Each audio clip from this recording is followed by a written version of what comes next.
The broadcast is now starting. All attendees are in listen-only mode. Welcome everyone to the webinar. Today we're touching advanced AMA training with Billy Clark. Billy is expert in AMA. He is one of the few people that we fully trust in terms of any questions with AMA he can probably answer for you. So we're very pleased to have him here with us. And so a couple of things to start with. I'm just going to advance to my next picture here. Want to do a couple of housekeeping things first. So welcome everybody. We're going to take questions during the call. There's twice we're going to stop for questions and at the end.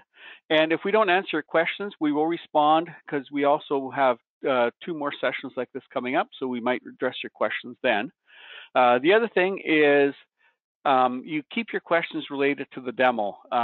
Sometimes people are tempted to treat this as a personal support session for issues they're facing. Keep them general, specific questions to what Billy is demoing for us. We always get the question is, do we post the webinars afterwards? They will all be posted on the website within 24 hours. And if you go to keystroke.ca, scroll down, and if you look on the right-hand side here, you can see we've got the training schedule. So right from the main page, keystroke.ca, scroll down, you'll see training. You see keystroke training videos. If you click on that, then you jump to the next screen, and the ones you want is keystroke success training. And all the classes are listed there. So even classes that we've done 3 or 4 months ago, feel free to jump in there. They're free for you to watch at any time. Share with your friends as well. So with that, I think we are set to go. So Billy, I will turn it over to you. All right. And here you go. And you should be able to see my screen right now. Yes, I see your screen confirmed. Thank you. Perfect. So guys, I want to talk to you a little bit about what we're going to learn today. Just trying to set the tone for what we're going through. And then I also want to kind of explain to you that I'm currently working in a AMA Ultimate account, which means I have access to all features of AMA. This may not be the same thing you're seeing on your screen. So if I'm going through something and your system simply doesn't have it, more than likely it's because you're on the Pro plan. The Premier plan has almost everything I'm going through today. It should have everything I'm going through today, actually. There may be other features that we walk past during this process that are only for Ultimate, but I seriously doubt that I'm going to see any of those things today. At the end of this session, what I want you to be able to do is understand how groups feed into AMA, and then how to properly make a multi-stage campaign. And we're going to make it a little complex because we're going to put in some decision steps, a little bit of if this, then that happening. So at the end of this, you should understand how that process works. And also, I'm going to add in ways to dynamically change some of these groups that we currently have in our ACT database. So to start off, though, we're going to primarily focus on what we call an outbound flow. So everything is contacts that I already have. I'm going to be doing this from the aspect of a company who is just starting. This won't necessarily reflect on you guys. You probably already have loads of customers in your database, loads of contacts. I only have 20, counting myself, and I've made up many of these, and some of them don't have email addresses, just to kind of make things a little bit more realistic. And everybody in my database right now, they have the status of prospect, and that's going to become important in the next section. AMA, to make a campaign, you have to have a group set up. If you don't have a group set up, you can't target any of your contacts. So we're going to start there. We're going to go to groups, and together I'm going to show you the criteria that I've put for my group, and we're going to set the foundation of what I want this campaign to do. So over here in our groups, I'm going to make what's, if you're familiar with that, what's called a dynamic group membership, where I simply find that ID status field that I had earlier. I'm going to make sure it contains prospect. So that's going to give me all 20 of my my people. Though it doesn't necessarily matter that there are people in here that don't have email addresses, I like to make sure that my emails are always there. So I'm going to put a second line to make sure that the email contains data. And that's going to draw me down to 16 contacts. And there's my group. So this is going to be my target today for the campaign that we create. Now, I'm using a very special email hack here for Gmail where you can use the same email multiple times and differ it by a plus sign. You don't need to do this. So if you see that and it looks weird, please just ignore it. These should technically be good email contacts for everybody in your list. When I talk about good email contacts in a future session, we're going to be talking about deliverability, where we're going to show you how to make sure you have good contacts and a little bit about how to identify somebody you maybe shouldn't send an email to. But we'll get out to that later. Now, I have created 2 subgroups here. One is for unengaged people. There's nobody in here. And the second one is for people who've clicked on my emails. This will become important later because we're going to push people into these groups based off of our campaign. Dynamic group membership is one of the most powerful tools in ACT. It's one of the first things that I demonstrate whenever I'm doing a general tutorial on how to use ACT. If you're not familiar with this is amazing because it allows you to very quickly say, I have this group. And in the next session, whenever we're talking about inbound workflows, this group is going to get filled up with your email addresses as you sign up for my newsletter, just for the purpose of the demo, of course. Before I go on to the campaigns, does anybody have any questions specific to what I just covered, dynamic group memberships, or do you have anything that you specifically don't understand what I'm going through? Victor? There's no questions so far. All right, perfect. So we'll handle them as they come in if anybody has any specific questions there. But let's get into the campaigns themselves. So if you joined our session last week, you know that Ken put together a really cool little template, and we're going to use that template several times throughout this campaign. So we're going to make a brand new campaign. And again, he showed you that there were pre-created campaigns. We're just going to start with a blank campaign, and we're going to do several stages here. We'll call this April 9 demo. And I like to put my name on things just so other members of my organization don't understand who it was. And for my groups list, it's going to pull up my AMA outbound prospects that I set dynamic group memberships on. And I'll see my other ones here, but this is definitely the one I want. And then let's see, we'll keep that email the same. And there's my reply address. So all I'm going to do is just hit create. And this is all I've done. I've selected the group and I've started a blank campaign, just like we did last week. Now for the content, we're going to actually going to import Ken's template from last week. Now, whenever you import a template, it does make it's like an instantiated version of that template. So changes I make here won't affect Ken's campaign from last week, and it won't affect the base template. So everything here is localized to this. So this was the template that he made last time. I'm going to import it.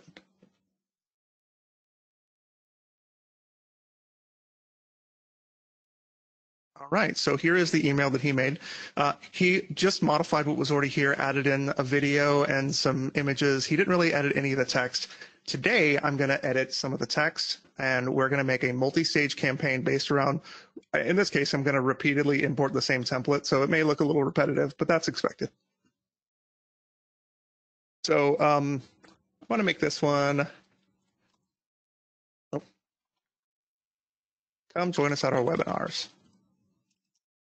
And then I'm going to add in some text. What I'm going to do here is I've already kind of pre-written most of this text, but we're just going to make small modifications here. So I'm writing to extenuous free AMA webinars offer. They're free, so it's really easy to extend an offer. And I'm going to turn this into a hyperlink that goes straight to the URL where you signed up for this webinar. So it's went ahead and made this. Now, this is important that I'm specifically creating this URL because on the next stage of this campaign, we're going to reference back to this URL and make sure that we can understand if someone clicks on one of these links, what happens? What do we do? And this is where the power of ACT marketing automation starts to come in play. For an outbound workflow, I'm able to see if someone opened my email and clicked on an email, just like those campaign metrics we showed you last week. But now I can actually do things with those metrics as we go. So our first step is to say, hey, here is our intro email. Here is a link for it. And next week when we do inbound workflows, you'll actually receive this template. It's going to be a little simple, but I hope that it really hits home the point.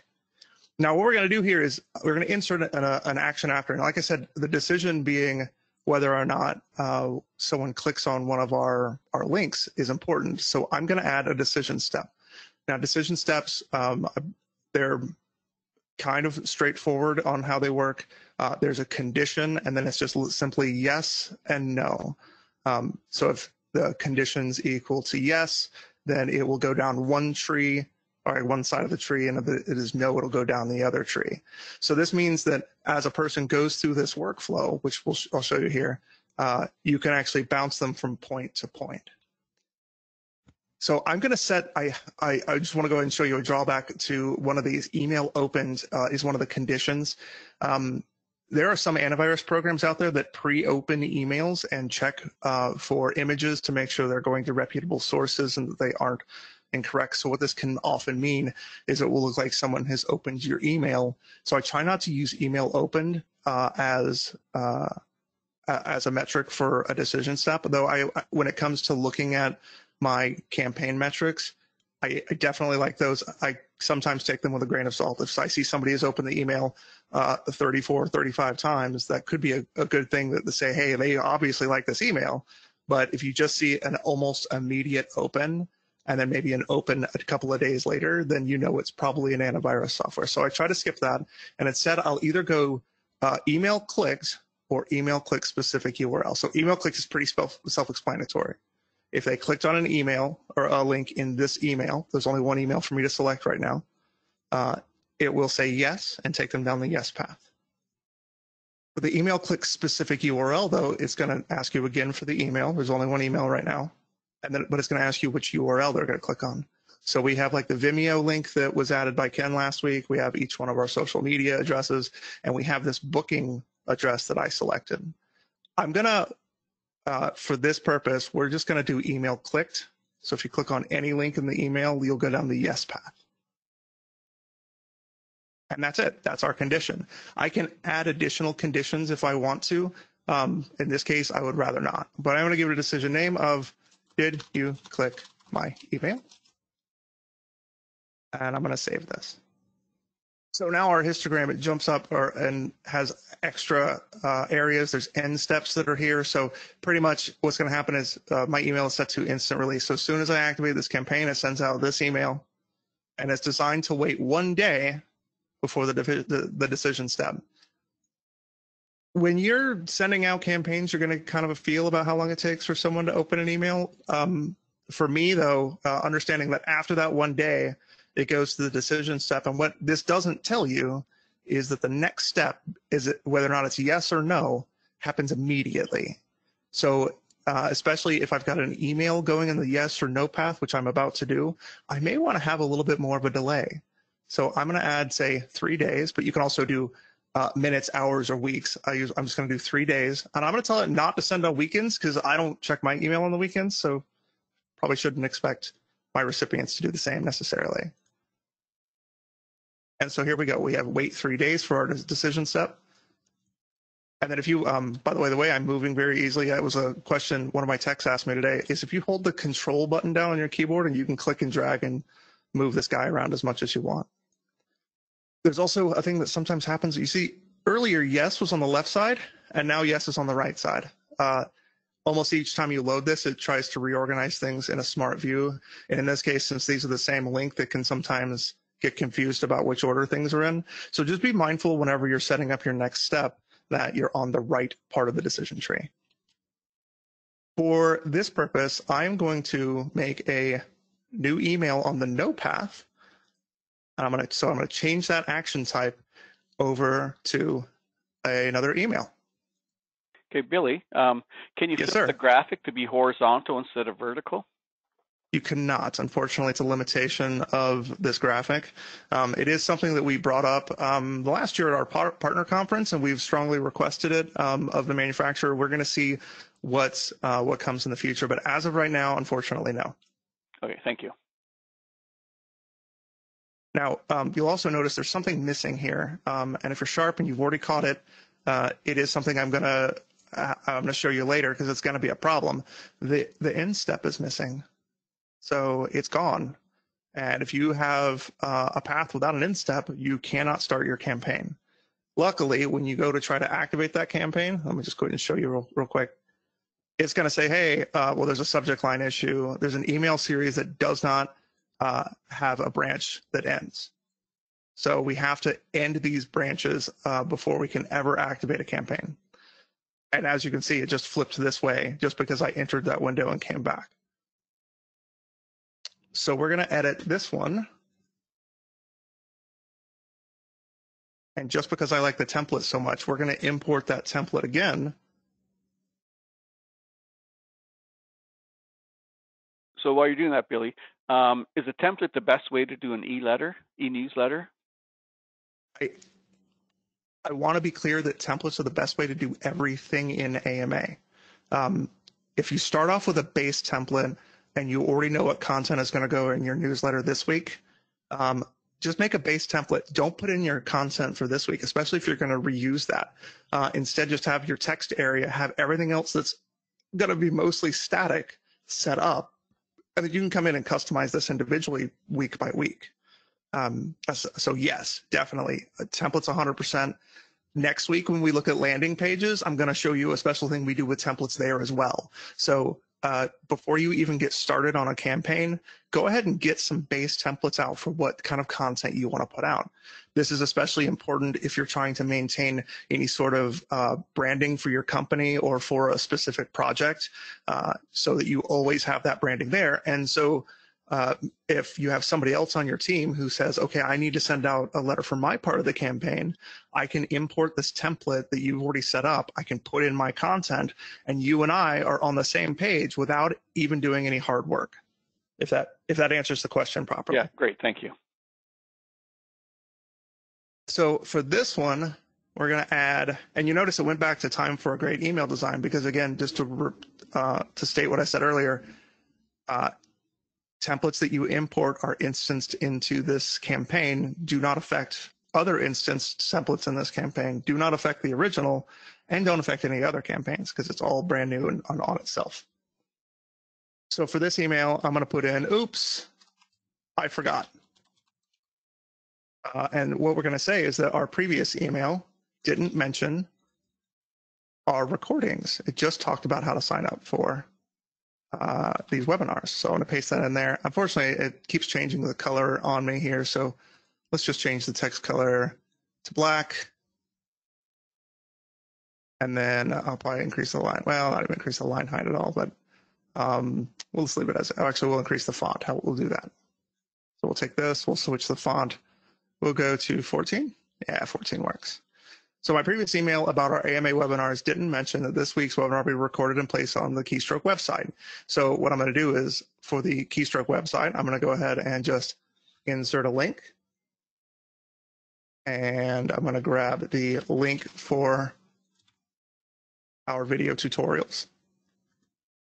And then here is the link that we had in the previous one, where we talked about the training schedule, how to sign up. And that's the same sign up link that you guys have already been to. So there's definitely nothing new or unfamiliar there.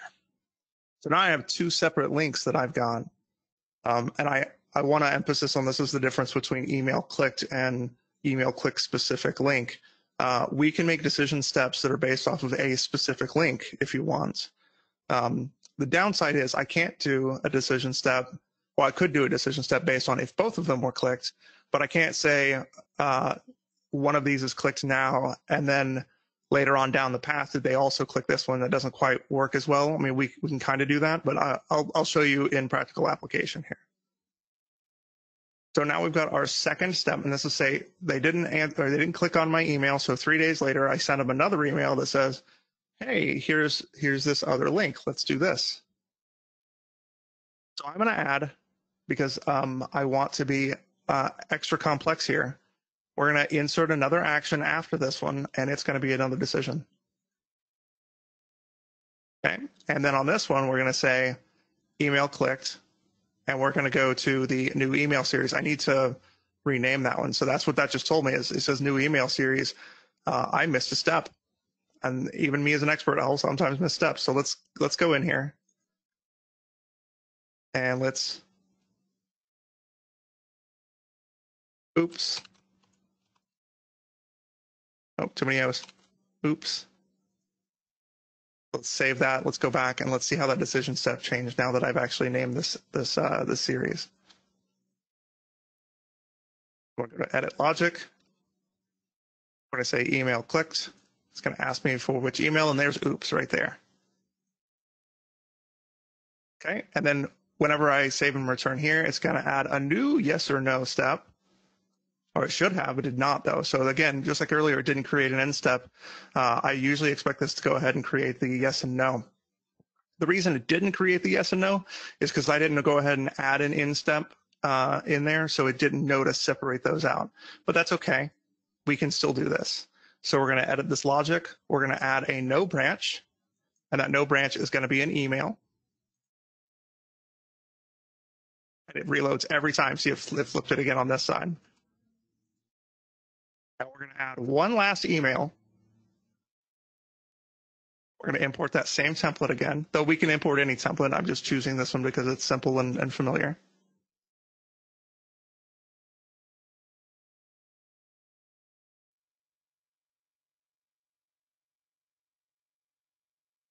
There we go. I'm not going to make the same mistake last time. I'm going to go ahead and go into actions. I'm going to go to properties, and I'm going to make this the I'm sorry email. So sorry, we missed you.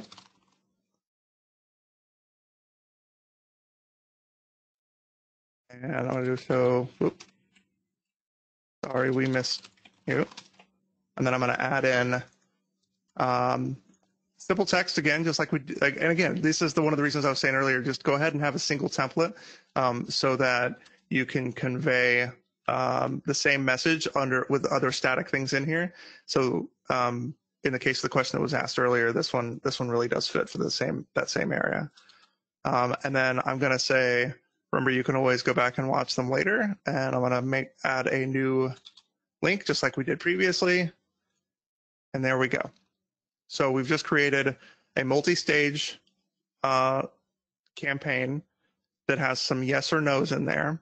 We need to kind of tweak it a little bit, and we do have some stuff that we want to add, but this is just the no branch so far that we've gone through. We haven't even talked about the yes branch. Now, Billy. Yes, sir. Do these steps get recorded in the contact's history as they're going? Once they respond, they start going through the steps. Will it be recorded? It will not be recorded there. The only thing that gets ever really recorded on the individual contact is the outcome of a specific email. So if they click on an email or they open an email, that is recorded in the campaign results tab on each one of the contacts, but it's not put into the history. Previously, they were pushing everything into histories, but that was not performant, so they removed that. They may end up re-adding that again in the future. Okay, thank you. So right here, we want to go ahead and end this entire stream of no's. So we've got no number one. So we wait 3 days, and then we check and we say no. And this was set to 1 day. I want to set it also to 3 days, and I'm not going to send on the weekends. That means it'll send on the weekday following if it does fall on a weekend. And so then we've got the wait 3 days. Then there's another decision. So 3 days are set up, and then on a no, it's going to send this I'm sorry email. So now I need to add in an end step. Just so AMA knows we're done messing with that side of things. Let's continue forward. Now we're going to come back to this decision step because I have to have a yes and a no for everything. So we're going to go ahead and we're going to make a single type of engaged email. We've already done this a couple of times. So we're just going to insert an action here. Actually, we're going to change this one. So let's do this. Let's change action type. And we're going to make this an email. And then I'm going to add a yes branch here. And it's going to be an email.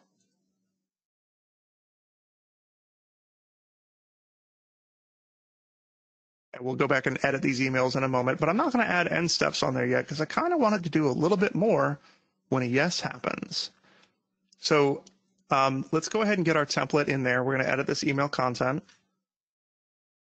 We're going to change our properties here. We're going to make a thanks email.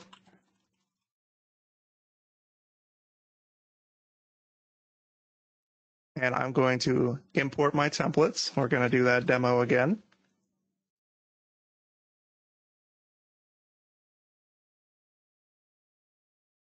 While you're waiting for that to load, Billy, quick question. How are you moving between the pages? We can't see when you move into the graph mode. Really? It should be popping up with, let's go back up.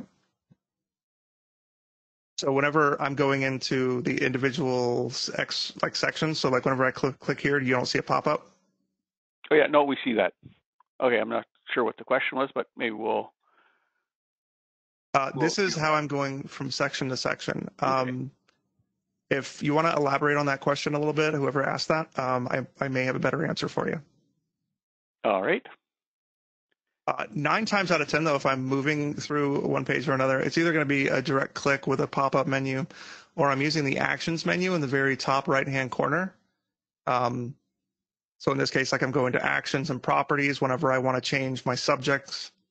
I hit update update whenever you're done, or I'm using the save button in the top right to save my templates, or I'm using a return option to go back to where I was. If I was going too fast and any of those pages didn't render on the video, let me know. I'll be happy to go back and click on them again. Yeah, no, they're there. And the move from the flowchart area to the command area, but I think you just went over that, so that's good. Thank you. Okay. All right. Perfect. So we're going to paste in a thanks for being a part of our community. I'm going to make that a little bit bigger. I'm going to make the text on that black. So I can't wait to see you at a future April webinars. If you get the chance, check out some of our product offerings here. And instead of modifying current text for a URL, I'm just going to go ahead and make a new URL. But you'll notice whenever I type that in, it doesn't become a URL. That's something kind of important that came up earlier this week, since even though I've typed the URL out, it doesn't become a URL in the AMA. But if you receive that email in Outlook, Outlook sees that there's a URL there, and it's going to automatically format that as a URL. But Gmail, on the other hand, takes that as plain text, so it doesn't format it as a URL. And so that'll come out a little bit later on deliverability, how you can set up the best email ever, but depending on how they're looking at it, it could look bad. So we will go over that, I think, on the 4th session here, the last one of this month. Back real quick. Yeah, that will be the April 30th session. We'll be looking a little bit into what makes an email different between two people. It's part of our deliverability course. But I'm going to save this template. We're going to return. We're going to do the same thing here, and then I'm going to add my end steps, and we're going to go ahead and set everything up for some questions, because I'm sure there's plenty. See here, we're going to edit this email content. And unfortunately, even though I've already got this email in one part of my campaign, I can't copy that email to this other part of the campaign. I have to redo the whole thing if it's going to load on me. I don't know what's going on here. Go ahead and start the import and see if that fixes it.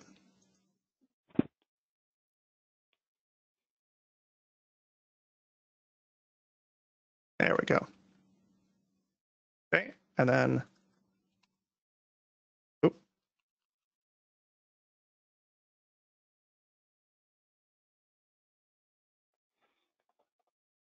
again, since these are instanced, they are completely different from each other. So I could actually put slightly different text here if I wanted to, knowing that it's going to be now 6 or 9 days later. I may want to slightly change up the text on this one. I'm not going to.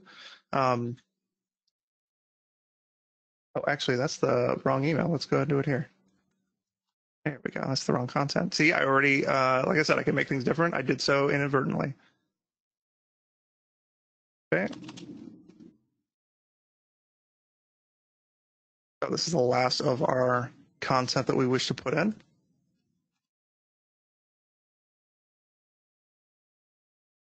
I need to edit my properties here to make sure that it's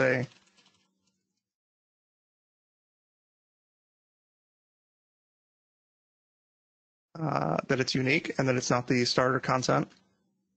And then the last thing I'm going to do is I'm going to go ahead and add in steps now, but we're going to modify them there. The next section is going to get a little different. So I want to give you the chance to ask any questions that you have there. So if you've not already asked it, go ahead and get it in chat while I finish these last two things up. And then, so we click on the email, we're going to click insert action after, and we're going to make it our final end step. And what this leads us out to is our workflow. So everybody starts this. Instantaneous release means that as soon as I activate this, they get the first email. In 3 days, it makes the decision whether or not I clicked on anything in that email. And if so, it sends you the thanks email. If not, it sends you the oops, I forgot to mention email where we've added a second link for you to look at. It waits 3 more days and says, did we click on anything in this email? And if so, it sends you the same thank you email from up here. But if not, it'll send you an I'm sorry we didn't get a chance to link up. And then in each one of these cases, it ends. Do we have any questions in the chat, Victor? Yes, we do. Can the graphics of the decision tree be printed out? I've never tried to print this out. That's a good question. I'll have to look into that and get back to you. Okay, we will post that later. Also, Scott, everything, you might be missing some of the areas on the right-hand side of the menu if you're not in full screen mode, but they will be on the video, so you can watch the video later. Will you show the text version email in the sequence? Will I show what? I'm sorry? The text version email in the sequence. The text version email. If instead of showing you just the HTML version of it, yeah, for instance. Okay, let's go into the email content. So when it comes to previewing email in AMA, the only thing they really show you is the ones that I've seen is the standard view and the mobile view. The text version, I don't think it even tries to render it that way because if it does a plain text though, I'll kind of give you an idea about what it looks like. I did receive one of those earlier today. Let me see if I can pull it up. Unfortunately, if it forces the email out to plain text, it does not look pretty at all because all of the links and anything that links to an image, they're going to be the full AMA URL, which is this incredibly long tracking URLs, and that's how it knows whether or not you've clicked a link. I'll try to see if I can get a copy of that before we get out of here today, but I don't have one immediately here. The only thing I can show you is the desktop versus mobile view. Yeah, at least you've shown that. That's good. In some of my emails, I get callbacks saying my links don't work. I've traced these to be from Mac or iPhone. Any reason? The only reason why a link wouldn't work is if the link was removed or changed. That's something that we kind of want to look at on a case-by-case basis. But those tracking links, as long as they were appropriate and they weren't links that were linking to just linked incorrectly, they were actually linking to an easily accessible external source. And what I mean by that is a website. They should have gone through perfectly fine.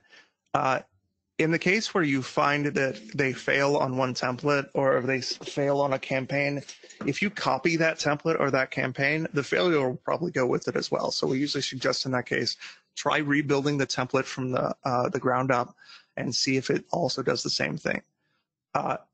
Also, you need to know if you're sending a test message using, there's an option on the right-hand menu to send a test. Some of the tracking links on that are probably not going to work. And you won't get really any response metrics from those. So I can see them failing in those cases, yep. But call support. So that leads into another question is, can you test the campaign, like to see? So you can test individual emails. You can't necessarily test a campaign, but when it comes to selecting the group that you want for that, you're totally fine if you just have a specific group in your ad campaign, which is say employees. By default, comes with one of those groups, those dynamic groups. And then you can just send it out to your employees only. And then that's a good way to test, especially if it's an instant release. You can kind of see where things go. When I'm testing my campaigns, I often greatly reduce the duration on my decision steps. So instead of 3 days, I'll switch it to 5 minutes. So I can go through this entire campaign in about 15 minutes and then have each one of my employees do something different. But there is no way of testing a full campaign, only individual emails. Okay, excellent. This might have been covered in an earlier session, but can you add an opt-out link and then a step to automatically remove the responder from the dynamic group based on their reply? Now, in each one of the emails at the bottom, there is an unsubscribe. It was mentioned by Ken in last week's session. When you are talking about changing people's email preferences, though, which is kind of a more advanced version of an unsubscribe because it'll automatically add it right here. There is another option you can do where you add an additional link here that says, "Don't want to see this? Change your email preferences." And I'll kind of go through that a little bit, but those are very case by case. In those instances, while it has that link, so you can set up pretty much the inbound flows that we're going to be talking about next week. The unsubscribe link will still be here, so they can straight up opt out of all emails from your AMA campaign, and even if they're still in your group, they will not have an email sent to them, even if you try. Excellent, thanks. We'll go into that a little bit more later on. All right. Is there a way to make the text default to black instead of gray? Not that I'm aware of. Every single time that I've made changes to it, it just, like if I make let's add a new row to this, for instance, and then we'll add a text content on here. I believe it automatically goes to, it goes to a dark gray. Not that I'm aware of. There's no way to permanently change that. But what I can do is I will attempt to get that over as a product enhancement request on the ACT forums here after the session. Excellent, thank you. Can you edit email templates after the campaign has already been launched? Yes and no. When a template or when a campaign is active, you cannot edit well, actually, I think you can edit them. Let's go take a look. The way I understand it, though, is any edits you make, of course, if they've already reached that point of the campaign, their email isn't gonna magically change. So you can kind of edit the email content, but you can't edit the workflow at all. You can't make new decision steps. You can't delete anything, and I don't believe you can add any new additional steps. I've never really tried to. Usually I'm planned out before I hit send. Let's say you have the 3 days in between, but you decide this lower email, you want to change that. So that would be no problem then, correct? You're correct. And there's actually a question of, well, how do I know if somebody's already gotten to this step or if there's somebody waiting for this? And we're going to just touch on it really lightly. There's two things you can do. Under the actions menu on the right, there is an option for find a member. You can type in someone's email address, especially if it's one of your employees, and you can figure out exactly what step they're on. This one's not started, so there's nothing in there. You can also click on an individual step and click on manage subscribers, and it will show you whether or not there's anybody sitting at this step right now. More than likely, you're going to see those people on the decision steps. They're waiting for the decision step. Or in some other cases, there's other spots where they may hold up, like if you're doing activities. But that's going to be the best way to figure out if someone's at. And if you need to know if anybody's gone through an email, of course, you could just view the email statistics and see if anybody was sent to already. And if they haven't, feel free to edit that one, save the template. And as long as it's in place whenever that person gets to that step, it should receive the new content. Excellent. If somebody clicks to unsubscribe, can you still email them individually? You can email them using your own email, sure. There's a downside, and we'll get this more in deliverability, but CAN spam specifically states here in the United States, at least, that you can spam someone, but if they say, I don't want to receive your email anymore, you should stop.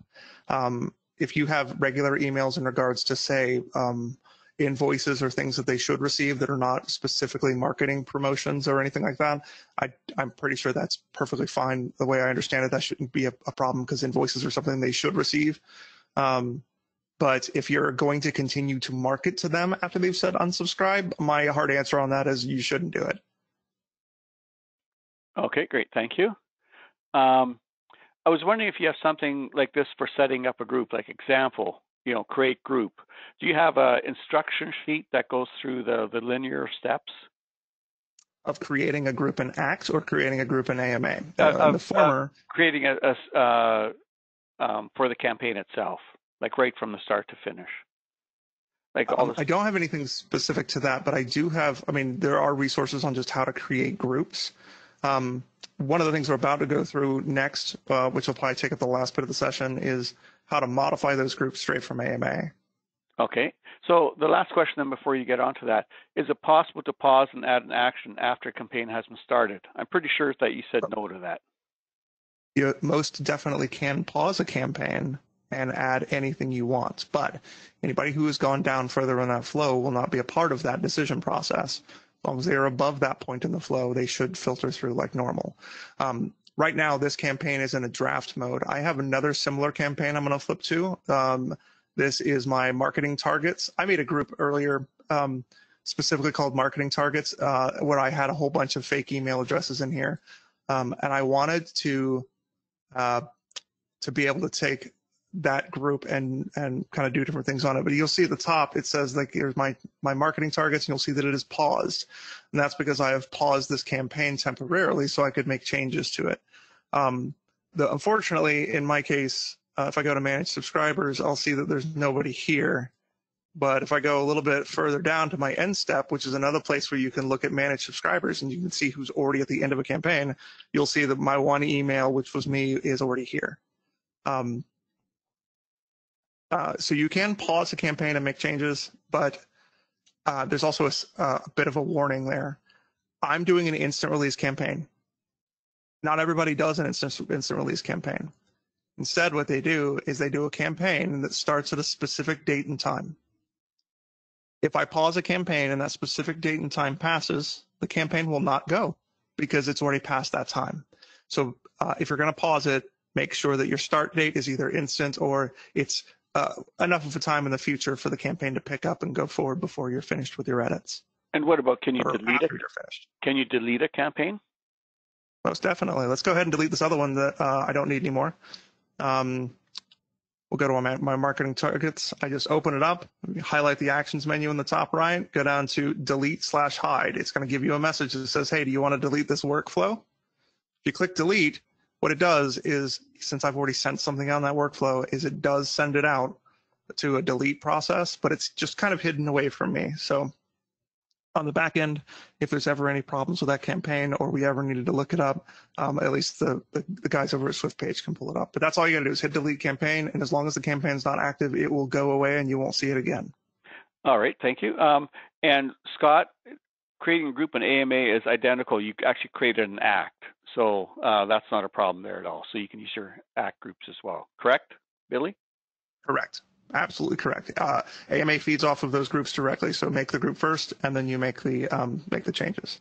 So that kind of leads me back into where we want to go with groups, because I did make some subgroups to my AMA outbound prospects called Clicked and Unengaged. So for the purpose of what we're doing, Unengaged will be anybody who received that I'm sorry email, and Clicked will be anybody that goes through a yes path on my campaign. So let's go ahead and look at how to add an action like this. This is something that's going to be available to you in the complete/premier level, I believe. I don't believe that you can do this action on the professional version of AMA. I don't actually have a copy of the professional version of AMA to confirm that right now. I was going to look into that, but I just did not have the time. Just like earlier, what I'm going to do is I'm going to click on my step. I'm going to insert action after, and in this case, I'm going to just do an action and click OK. So what this means is anybody who comes through the workflow and hits this point, hits this specific point on the flow, will perform these actions, and then they will continue down the flow immediately. Some of these actions are very cool, like notification. I can send an email to anybody I want here to say, hey, this person hit this point on the workflow.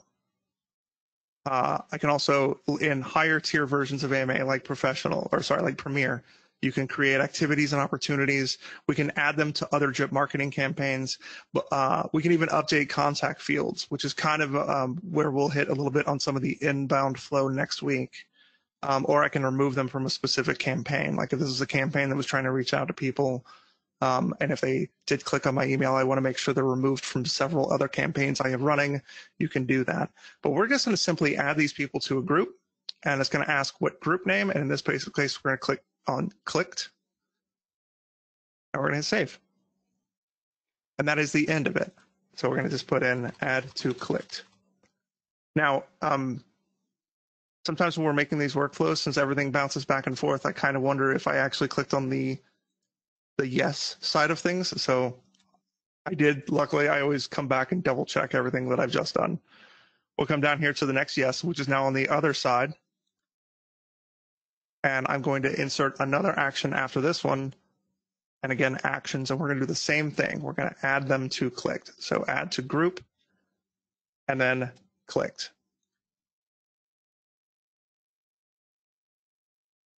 And I always give it a name, so add to clicked. I'll save and return. So with very little work, what I've just done is I've just made sure that once this campaign starts, as people click through these decision steps and the decisions say yes, they're automatically going to get added to this group called clicked. And later on, say in 9 days, whenever I decide I want to see how things are going, I can say, hey, these are the people that clicked my email. These are the people that like to hear what I'm saying. I'm going to turn this group of people into people I might call to see if they want to purchase some of my products. Unengaged is going to be the next set of things we're going to do. And the reason I like making an unengaged section is because that tells me not necessarily the people that don't want my product, but it does tell me people that maybe just don't respond well to email conversations. So maybe I do want to call them out. I can make these even more complex. I could turn this into people who clicked my email or opened my email, excuse me, but didn't click a link. And if I do that, then I know that they are receiving my emails. Maybe they are interested, but then maybe they didn't want to interact with it right then. So I could add them to my own list to do whatever. So for unengaged, now they've gone through several stages here of, hey, did you want to click my email? So I'm just going to only add one action here at the very, very end to add them to my unengaged group.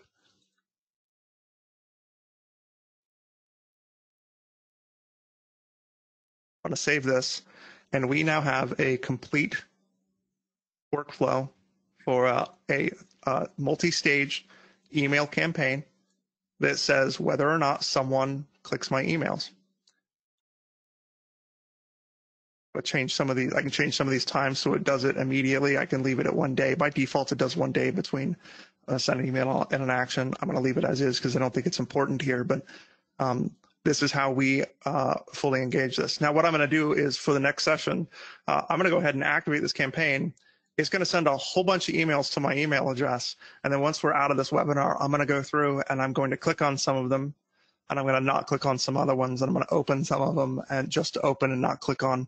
And then for the next session, when we start, just as a note, I'm going to show you who's in my clicked and who's in my unengaged from that list of 20 people. And for our inbound workflow later on, I'm going to show you how to add new people to this group without doing anything yourself. So that's going to be a fun little addition to this campaign. It looks like we've got about 12 minutes left in the session. Does anybody have any immediate questions they want to get answered right now? Yes. Can you trigger a campaign based on a field and act? You can, in a sense.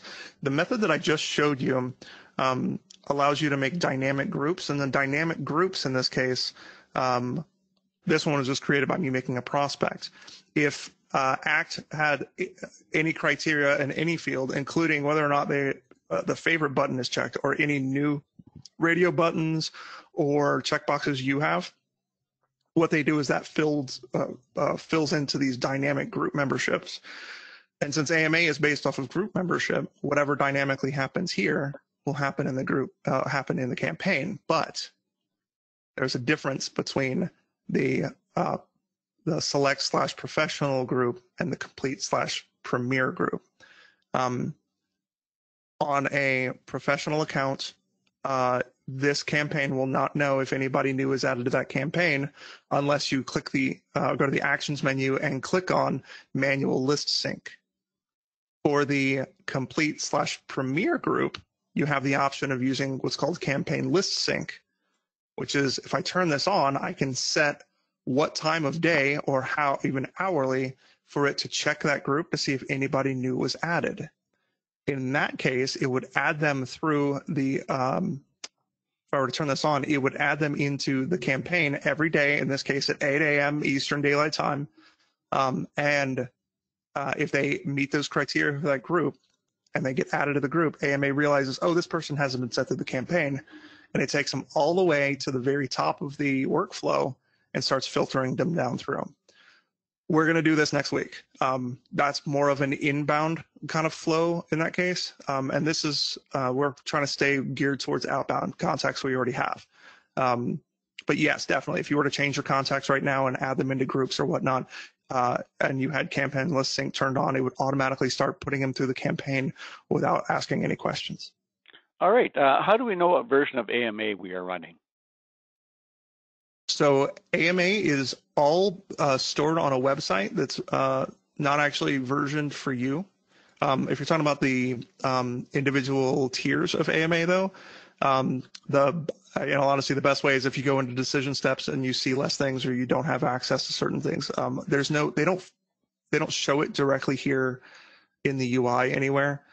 So I would contact your sales rep to see exactly what stage you're on, and then tell him that you want Premier because it's by far the more superior of the two. You get the best feature jump going from Professional to Premier as opposed to Premier to Ultimate.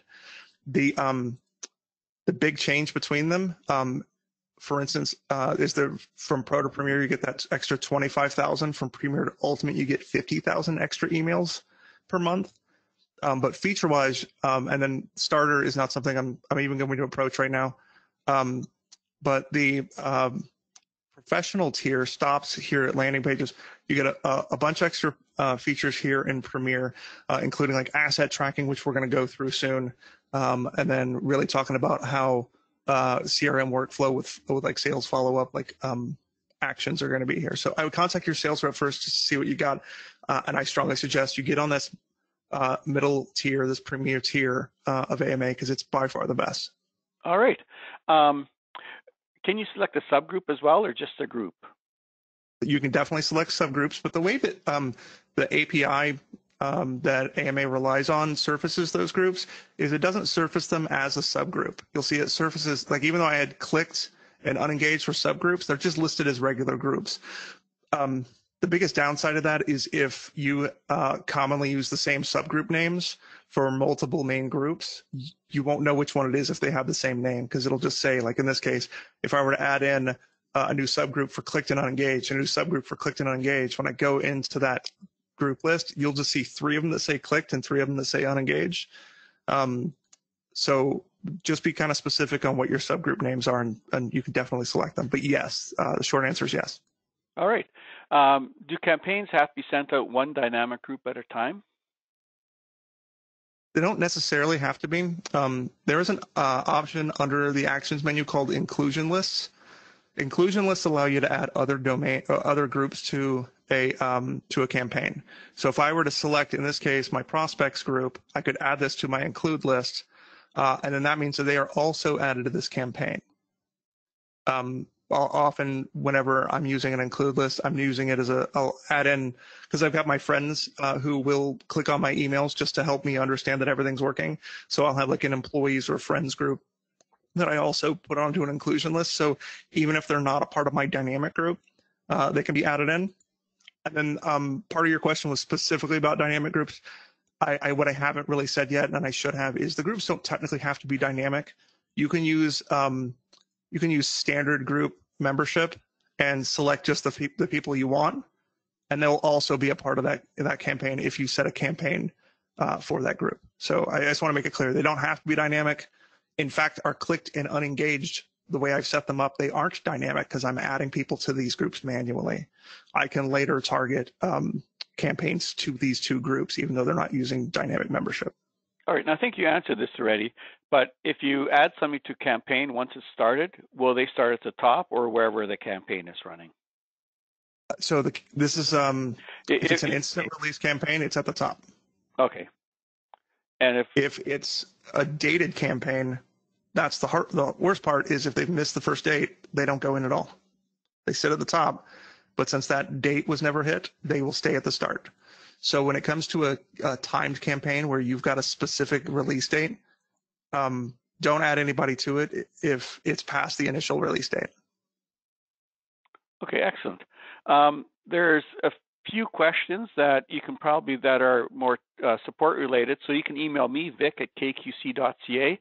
If some of your questions didn't get answered, just vic@kqc.ca.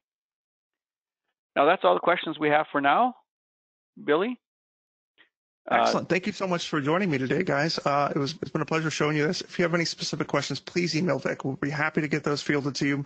And then I'm going to activate this campaign. And then at the end of everything next week, I'll just try to make sure that I pop into the groups and show you where things are. All right. Once I check Billy, that. Excellent. Thank you. One more time, can you just pull up keystroke.ca? And remember, these are every Thursday, same time at 3 o'clock, running for the month. And Billy be doing 3 more in the month of April here. So make sure you sign up for those. And so if you look at the website on the right-hand side, you see 2, the training schedule, first of all, that Billy just highlighted. That's where you can sign up. You will also get emails from us as you have every week, but you can also sign up for there. Just go through the training session schedule. You'll see other training programs there that might be useful for you. And then to watch your videos, go to the Keystroke training videos. So thank you very much, Billy. That was fantastic. And we will see everybody next week. Thank you, guys.